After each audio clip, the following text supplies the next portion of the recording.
Hello everyone, thank you for coming today. You can go on up. Welcome to this talk about grad programs in the social sciences and humanities at the University of Lethbridge. I'm Heidi MacDonald. I'm a professor in the history department, and I'm also involved in the interdisciplinary CSPT program with the MA and PhD. And today, this is what we'd like to do in the next approximately 45 minutes. We'll introduce each other, talk about the MA requirements, the special things that we offer at the University of Lethbridge, how to apply, and best for last, we will have Ashley Hendrickson and Caitlyn Weaver tell you about their experience. They're currently in the program, and we'll answer your questions. So for introductions, just to say, to start, as I said, I'm a professor in the history department. I've been teaching here for 18 years. I've had 18 MA students over that time, 18 of my own MA students, or I've been a part of their committee. And in addition to that, I've taught 3 grad courses in the CSPT program. My own research is Canadian history and oral history. And as happens with professors, I have a few different interests. Right now I'm writing a book on women in Atlantic Canada getting the vote. And that's meant to be published, I have to hurry, for the 100th anniversary of women getting the vote in Canada, most women getting the vote in Canada, in 2018. So I also do research on youth and the Great Depression. And for those of you in the, most of you in the, I study 18 to 25-year-olds in the 1930s, and I'll just say that they usually had a hard time knowing what they were doing with their lives too. That's not changed. So if Caitlyn and Ashley could introduce themselves. Hi, I'm Caitlyn. I am a second-year MA student in the Cultural, Social, Political Thought program, but I like to call it Child and Youth Studies because that's more what I'm focusing on. And yeah, I'll talk about my experience in a little bit. I forgot about this. Oh, me too. Yeah. And I'm Ashley. I'm also in my second year of the MA program, and I'm doing my history MA, and I did my undergraduate degree here in Lethbridge. Great. They're going to have a seat. I'm going to tell you more about the program, and then at the end, they'll tell you what really happens. Okay, so before we get into that, could we go around the room? Would you mind telling me where you're from, where you are at your stage of studies? It'll help me direct the talk it'll help me make the talk more precise for you, and especially what your major is. So do you mind, just these basics, 20-second version? Where should I start? Great. I'm Josh, I'm in my third year of Urban and Regional Studies. Good. I'm here from Lethbridge. Okay, Josh? I'm Hersha. I'm in my third year of psychology, Bachelor of Science in Psychology, and I'm from Lethbridge. Good, Hersha? My name is Desiree. I graduated last spring with a degree in English and Education. Great. My name is Josh. I'm actually from the Yukon, but I've been here for 5 years now, and I recently graduated with a Bachelor of Science in Psychology. Very good. I'm Jordan. I'm originally from Saskatchewan, but I've been done uni and stuff for 5 years, kind of gone traveling and stuff, and back to Canada now. And I'm in nursing right now. Good. And I'm Emily. I'm in my fourth year of the General Social Sciences. I'm also from Saskatchewan, but I've lived in Lethbridge for quite some time. I'm Charlene Noka. I graduated last spring with my Bachelor's of Arts in the General Social Sciences. I'm here from the Humanities area. great. Okay, good. I'm Stephanie. I'm from Calgary, and I'm in my fourth year of psychology. Good. I'm Jenna. I'm also from Calgary. I'm in my fifth year of psych and religious studies. Great. Okay, we have diversity and of interest, and that's great because there's diversity in this program. Lots of diversity. Okay. This may be a question your parents ask you more even than you are concerned about. Why do an MA or a PhD in the social sciences and humanities? There are there are good practical reasons, and I have a couple of quotations here on these slides. We certainly know from studies that higher education increases lifetime earnings, gives more job satisfaction, often more unique careers. And we know that, that creative, innovative skills learned in a master's program are used in such a variety of jobs. So those are really practical reasons. I'd also say, if you're curious about something, an MA and a PhD is a way to quench that thirst. And I would hope that you wouldn't do this just for a job, to be honest. I'd hope you do it because you were curious about something, and this is your opportunity, often to go a lot deeper into something that may have interested you in your BA or your first degree. It's an opportunity to go to we say, drill down and really learn a lot about that. And then if I could just add, those skills, they don't necessarily lead to a particular job, but there are a million transferable skills. And we have lots of students, I'll give you some examples later, students that I've seen who've done an MA in history, gone into business. Well, here I am talking about it now, I'll just keep going. Students in cultural fields, in self-employed areas. There's no end when you talk about an MA or a PhD in social sciences and humanities. It just goes all over the place. So it can be hard when you're starting to think what your job will be because it's organic, but I will, gee, I was going to say promise, but then can I get sued? I'll say it'd be highly unlikely if you engaged in an MA or PhD and were excited about it and took it seriously, that it wouldn't lead to something satisfying. So here are all of the programs that we offer in the Masters of Arts. You'll see this is a list of almost 24 different programs, from agricultural studies to women and gender studies. I'll just note that a couple of these, the CSPT, Culture, Social, and Political Thought, and Economics, they have cohort programs that mean that there are a couple of required courses, and also we say cohort in that you'll be with the same group of students for some of your courses, at least. It's a little bit prescribed. Whereas the other programs, the majority of programs, we call individualized. You will work with your supervisor to set a program, and those possibilities are endless. You don't, if it's so wide open, it's really hard to summarize. So I've had history students take a course even in political science, if their interest is in an aspect of political history. These individual programs have a lot of opportunity to do something that suits the student. And there can be benefits to this, even than universities that offer only more strict cohort programs. It's something you can talk to your supervisor about, but you'd be surprised how much we can capture an individual student's interest in a program. So here are the admission requirements. It works out in my language to a B. A B or higher is required. That is a 3.0 on a 4.0 scale in your last 20 courses. And many of us, I'm including myself, aren't necessarily proud of our first year grades. So it is in your final 20 courses, which if you're for a full-time BA student or undergraduate student would be your last 2 years. That's the grades we're looking at to calculate that B average. We don't criticize you for your transition time.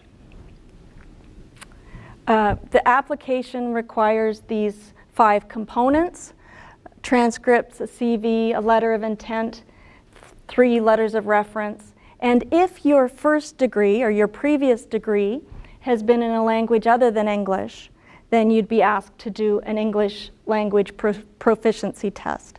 And that's because your thesis would be in English, and that's a lot of writing.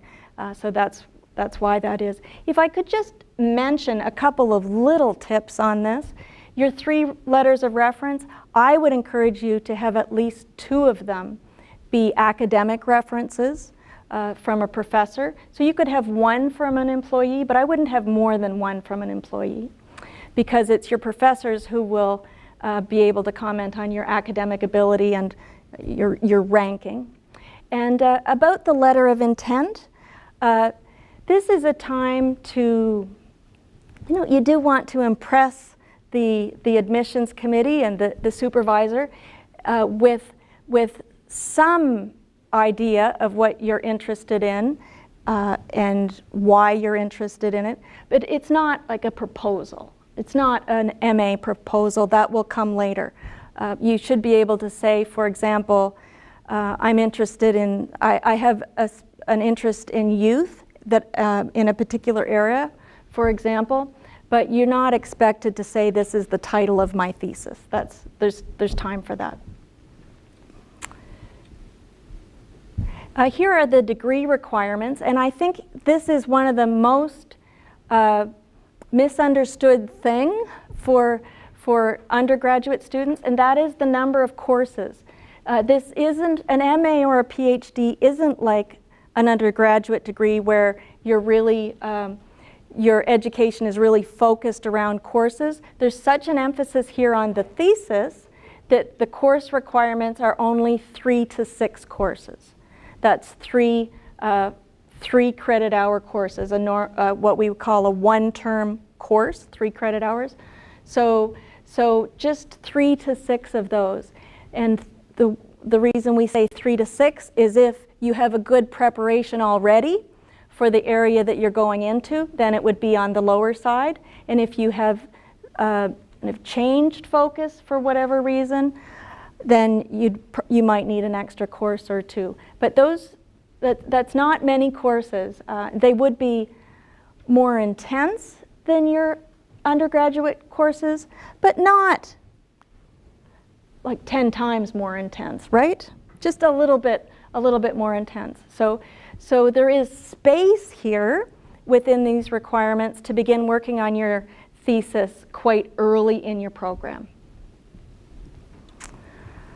I did mention already that certain majors, economics, CSPT, kinesiology, do have some required courses, but for the most part, you will work on courses in conjunction with your supervisor, courses that will give you some basic knowledge in the field, but also some background for your thesis.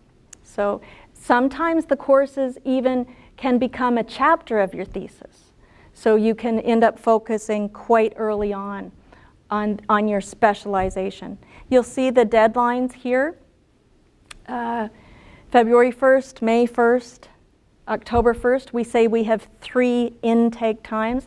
I think it's safe to say that February 1st is the most popular one, and you don't want to miss that for especially that has the broadest consideration of scholarships. Is it okay to say that? There's other consideration of scholarships, but nice to get settled, I would think. I encourage my students to go for that February 1st deadline.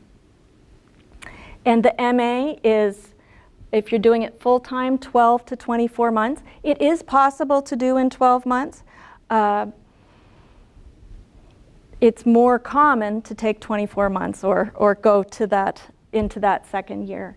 And if I could just say how that breaks down for most students is that it's primarily coursework in your first year. So if you're starting in September, then September to May would be mostly coursework. And then in the history department, I'm speaking from my experience and from the most students that I see, that the summer period, that 4 months in the summer, would be a time to do most of your research.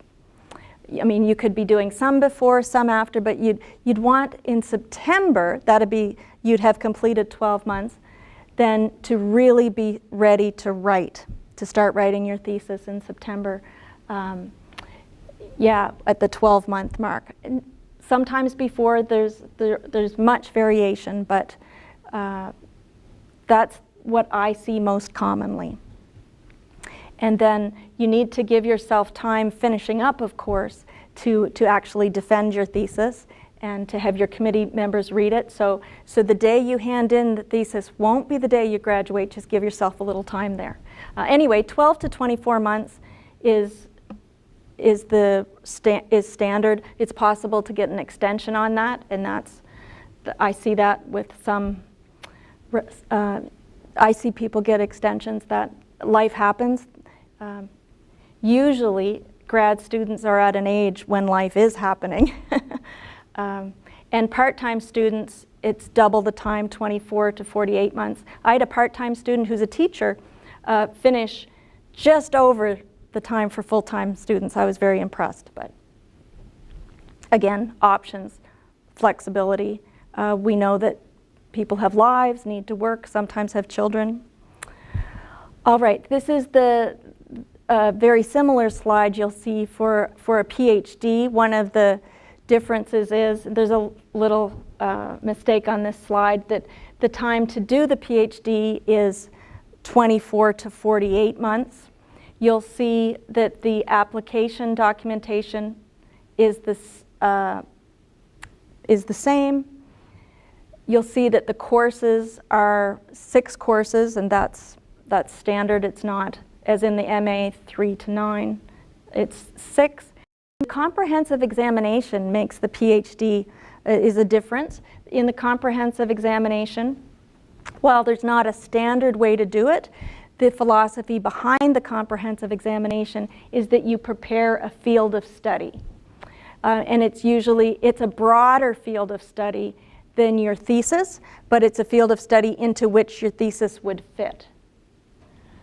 Now, in the past, when I'm going to tell you one of those when I was young stories, these comprehensive exams could be really hard, and there was a bit of an all or nothingness to them. And now most universities, including our university, looks to comprehensive exams in a more in a way that's meant to help you, and that isn't quite such a hard test. So it doesn't have the fear surrounding it that it did in the past. Another reason for the comprehensive examination is that when you graduate, you're not meant to be an expert only in your thesis area, but you're meant to have more breadth. So that's ensuring that. Last thing that you'll see for a PhD, the minimum requirement is 3.5, which sits right between a B+ and an A-.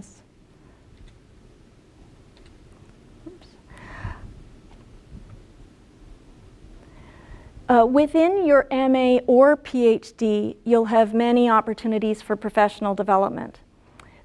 One of the most common scholarships is a teaching assistantship scholarship, and that comes with a requirement of being a teaching assistant. Different professors have their grad students do this in different ways, but it's very common to have the grad student lead discussion groups, offer tutoring to undergraduate students, maybe give a short lecture in a class. Did I say grading? These are some of the most common professional opportunities. That's especially within the teaching assistantship. But then we have other professional development opportunities within the MA and PhD. That might involve a center. I'll tell you, these are photographs from the activities of one of our centers, and yes, it's one that I'm involved in. COHT on the poster is the Center for Oral History and Tradition. So just to add on to those professional opportunities, I will tell you that for the MA and PhD in the social sciences and humanities, these 5 centers would offer opportunities. many of our students really appreciate the opportunity to be,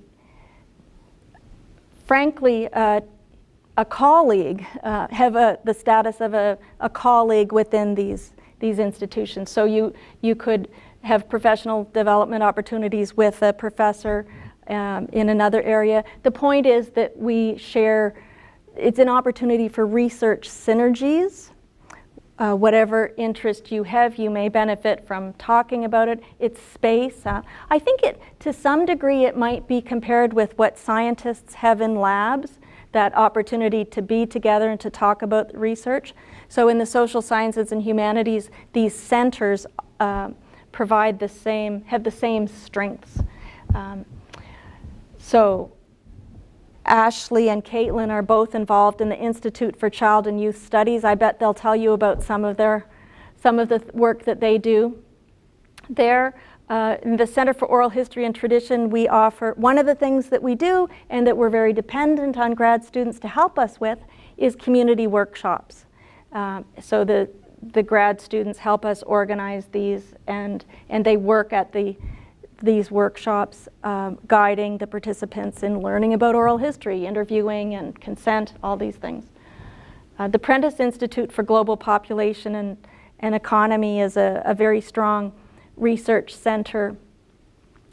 Social studies, more demographic, some connections to health, population studies, lifespan studies. So, as an MA student or a PhD student, you would have the opportunity to be part of one of these centers, and I think the students I know consider it one of the main benefits of the University of Lethbridge to participate. Last thing on professional opportunities, I mentioned teaching, and certainly we all need preparation for teaching. I certainly did. And we have that. We would never throw you into a classroom.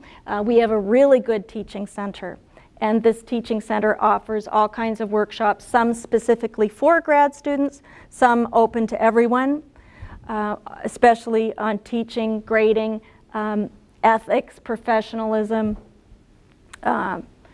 ethics. So that's quite a bit about the professional opportunities. We will not let you just go into the library and write your thesis. I guess we probably would if you really wanted to, but there are many opportunities to make you to help you be a well-rounded student who graduates with skills in a variety of areas. Okay, so when you go to apply, when you're ready to apply, the Grad Studies website has this link that will help you find a supervisor with interests that match your own. And then that supervisor will, I think the way that it's set up right now, you will inquire and that professor will get back to you, or possibly another professor. You're asked to consider your topic carefully. You want to, as I said with the letter of intent, show that professor you're serious and you're not just, scrolling the internet because you can't sleep. You want to show, obviously you all would, that you have a topic in mind. And I think the easiest way to show that is to be precise about your topic. And it would be good to mention not just the topic, but how you would address that topic. So this is this bullet, the sources that you will need and the methods that you'll employ. So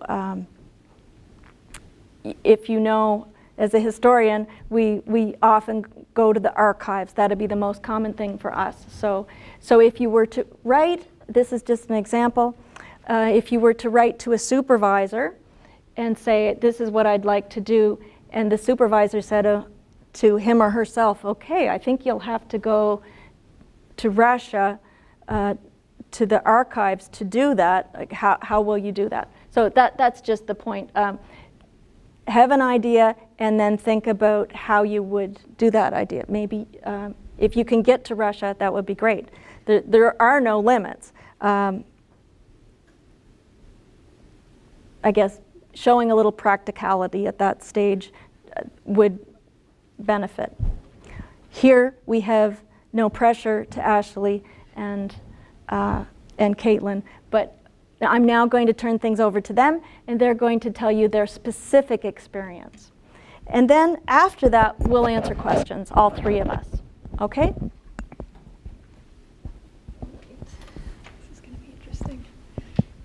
I don't know what to do with this. You can just Yeah. put this here.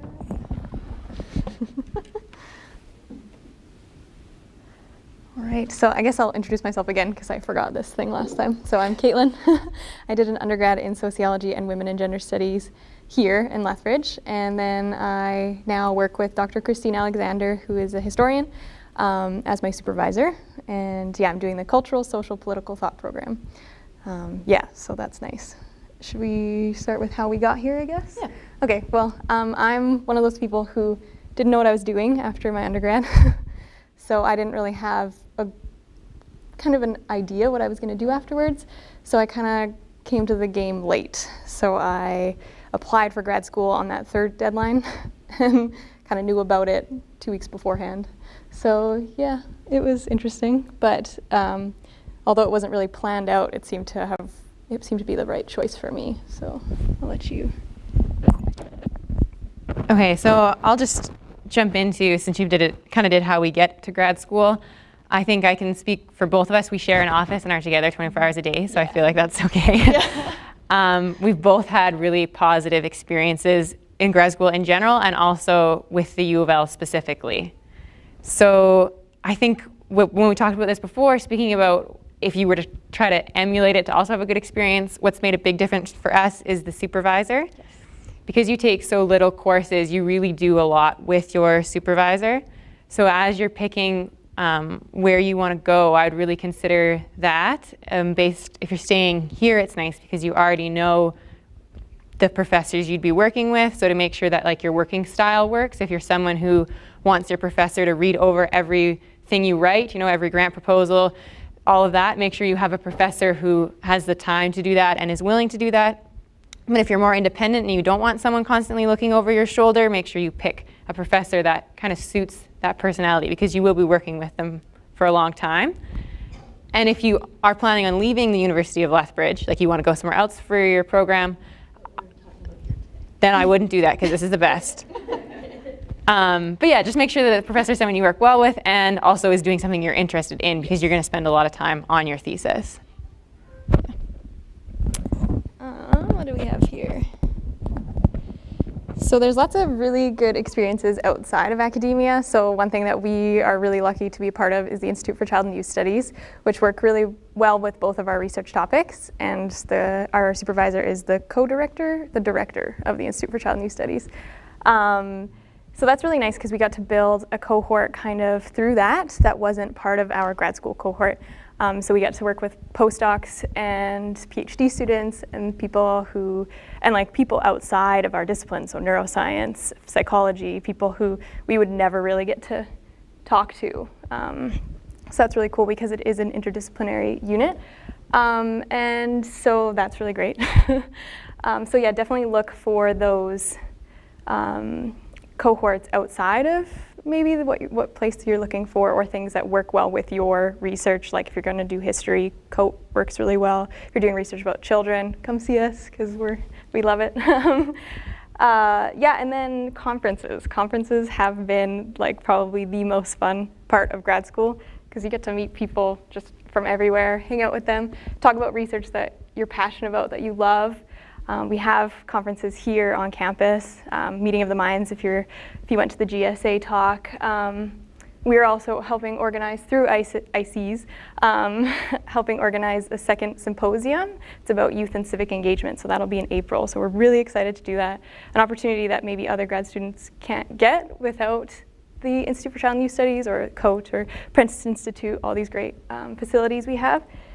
And yeah, there's funding for conferences. We both got to go to the University of Edinburgh to present on our research, which was so awesome. There's funding here, there's funding at other universities that may bring you to them. So it's just really fun. We make friends everywhere. So who's next?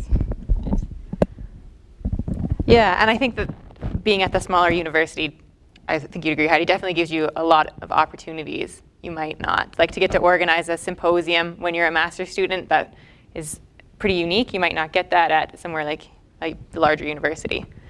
And on that kind of like the small note to build on that, I know when I was looking at where to go for grad school, one of the things I heard was that at a bigger university, you're gonna get a better cohort, and like there's only 9 history students, so like maybe you won't meet a big cohort, but that has definitely not been my experience because it's so interdisciplinary. So there are lots of grad students, and like you don't have to worry about being isolated. As a GSA said, they run lots of events.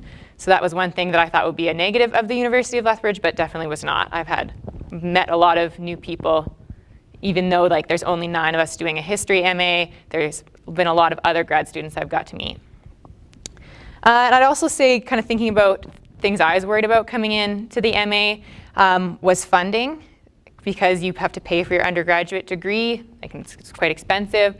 For the MA and for the MA here in Lethbridge, there is a lot of funding. So for Caitlyn and I, both of us didn't go into debt to do this. Like our funding was more than enough to cover tuition and living, and that's especially with the TA opportunities you get to work. A GA is like a graduate research assistant, and then there are scholarships above that from SSHRC. So if that's something that is like holding you back, is worrying that you're gonna have to go into debt to do your MA, I would definitely go talk to like the GSA and go online and do some research, because there's a lot of opportunities out there. Yeah, that was something that I had no idea, especially coming to the game kind of late, like not really applying for anything to begin with, because I did do that third deadline. I actually had no clue what kind of funding opportunities were available, and it like kind of blew my mind that there was so much. And so now, and then there's things outside of the university as well that you can apply for. The SGS has a really comprehensive website for award opportunities. You can type in your program and like other keywords, and you can find so many. There's a lot that you don't even have to apply for, which is like such a dream. They just kind of show up. You get in a letter or you get an email saying that you got this award, which are usually pretty good. And yeah, it's such a nice surprise, especially it's usually October and February and June that you get notice of these awards. And yeah, it's just a really good feeling not to have to go into any more debt and to pay back your student loans if you have them, because you're in school, you're not gaining interest, you pay them back during that time, and it's great. Yeah, what else do we have? I think we have 1 more minute, right? 1 more minute. Okay.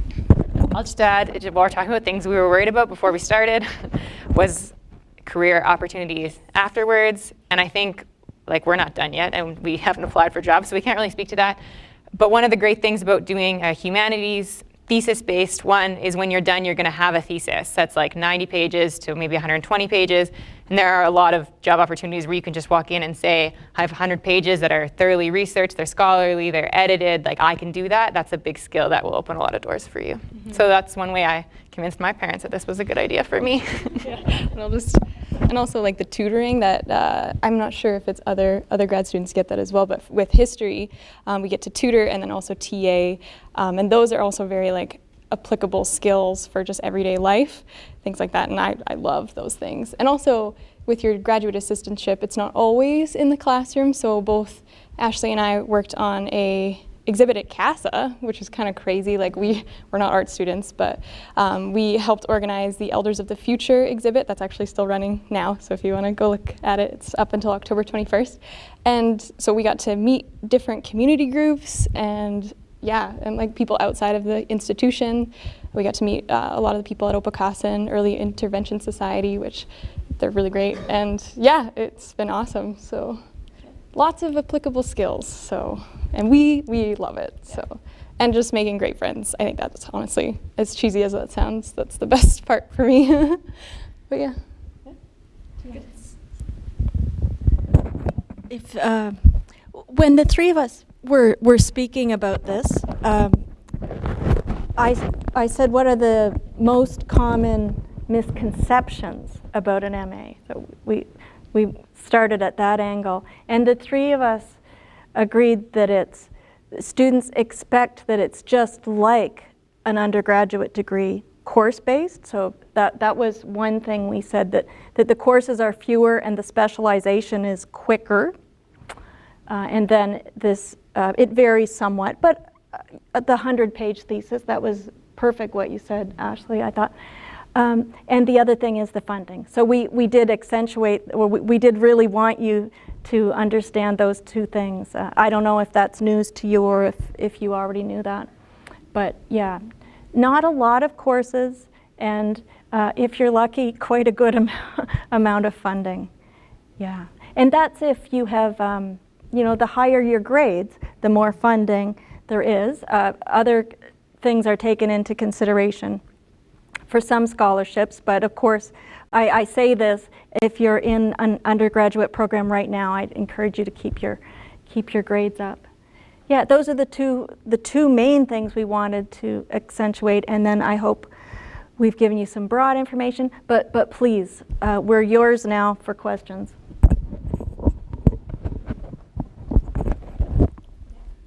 So when looking for a supervisor, would you suggest going through that future website application form, applying to multiple people, or picking one or two people and just going very in-depth with your application, or what are your suggestions for that? I wouldn't ask more than one person to start, because yeah, I think you should go to the person you're most interested in. You could simultaneously be talking to students. You could ask that professor even as part of, you know, you're interviewing him or her. That's fair. You might ask early on if that professor has a student who you might talk to. And that's where you'll learn about the style that Ashley was talking about. But I would really encourage you to deal with one potential supervisor at a time. Yeah, and just to say broadly that sometimes it doesn't work out with a supervisor, even like when you're into the program, or say you get here and you actually decide you'd like to change things a little bit. There's a structure in this program that you could change a supervisor if it wasn't working because it wasn't a good fit.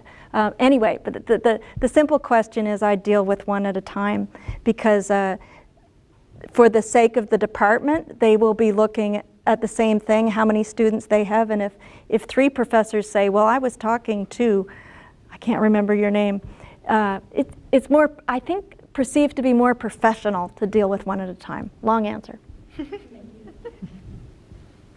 Emily?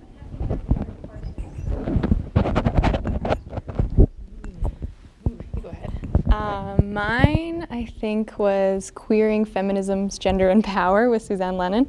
That was my first class that I took in grad school, and it was also, I also had a weird idea of what grad school was. I thought it was a very competitive space, just like, you know, relying on movies and stuff to tell me what it's about.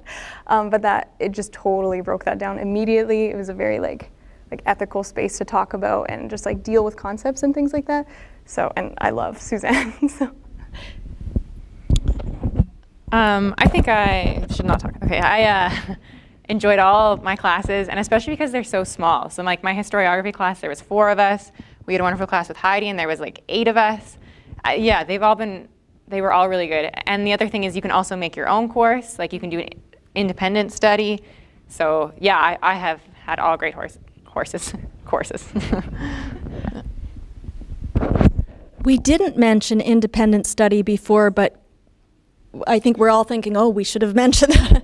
So as part of those 3 to 6 courses you'd take for an MA, it's possible that one or more of those could be an independent study where you meet with the professor, say once a week, or once every 2 weeks, and you write a paper, and it can be tailor-made for you. We do these at the undergraduate level as well. They are available at the master's level, and maybe that could be your favorite course. As far as the centers that you mentioned go, are you able to get involved with them as undergrad, or is that more for graduate students? It's possible to get involved with the centers as an undergrad, and I'd encourage you to go on the website and look to see who the director is, and then just approach the director. It is possible. I think it's because of the grad TA-ships that we mentioned, the scholarship that involves for the MA and PhD 120. It's connected to 120 hours of I guess you might say apprenticeship, like whether that be grading or work with the center. So that's why for grad students it's certainly easier, but for undergrad students it's possible through an applied study or an independent study. So it is something that could be offered to undergraduate students.